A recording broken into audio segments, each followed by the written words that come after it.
दोस्तों, गलवान से लेकर तवांग तक भारतीय सेना के जाबाज जवानों ने चीनी सैनिकों को जिस तरह से धूल चटाई, उसे देख दुनिया दंग रह गई। ऐसे में चीन अपने जवानों का बदला लेने के लिए उल्टी सीधी बयानबाजी कर रहा है, भारत को उकसा रहा है और ऐसे में एक बार फिर चीन ने एक विवादित बयान दे दिया। दरअसल कुछ दिन पहले मोदी जी अरुणाचल प्रदेश गए थे। उनकी इस यात्रा पर चीन ने आपत्ति जताई थी और अब तो उसकी सेना ने अरुणाचल प्रदेश को चीन का हिस्सा बताया है। चीन रक्षा मंत्रालय के प्रवक्ता कर्नल जोंग ने कहा कि जीजोंग का दक्षिणी भाग चीन के क्षेत्र का एक अंतर्निहित हिस्सा है। चीन अरुणाचल प्रदेश पर दक्षिण तिब्बत के रूप में दावा ठोकता है।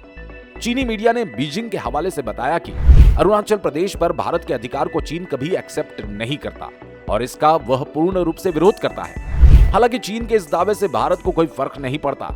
चीन ने सीमा पर जितनी बार विवाद की कोशिश की, उतनी बार उसे भारतीय जवानों ने अपने ही अंदाज में धोया है। इस बार भी जब कोई मुद्दा नहीं मिला तो पीएम मोदी की अरुणाचल यात्रा को चीन एक मुद्दा बना रहा है। चीनी रक्षा मंत्रालय की वेबसाइट पोस्ट की गई एक रिपोर्ट के मुताबिक जोंग ने ये बयान भारत की ओर से अरुणाचल प्रदेश में सेला सुरंग के माध्यम से अपनी सैन्य तैयारी बढ़ाने के जवाब में दिया।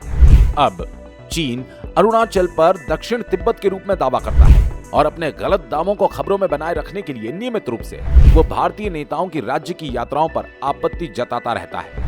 इससे पहले चीनी रक्षा मंत्रालय के प्रवक्ता कर्नल जोंग ने पीएम मोदी की अरुणाचल प्रदेश यात्रा का जिक्र किए बिना कहा था कि भारतीय पक्ष की कार्रवाई सीमा पर तनावपूर्ण स्थितियों को कम करने के लिए दोनों पक्षों की ओर से किए गए प्रयासों के उलट है और सीमावर्ती क्षेत्र में शांति बनाए रखने के लिए अनुकूल नहीं है।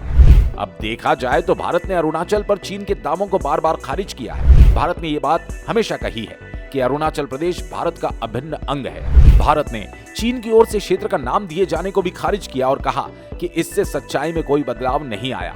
रही बात चीन की, तो चीन ये विवाद इसलिए कर रहा है क्योंकि पीएम मोदी ने अरुणाचल प्रदेश में 13,000 फीट की ऊंचाई पर बनी सेला सुरंग को राष्ट्र को समर्पित कर दिया।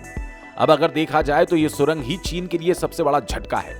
ये तवांग को हर मौसम में कनेक्टिविटी प्रदान करेगी और इससे सीमांत क्षेत्र में सैनिकों की बेहतर आवाजाही हो सकेगी।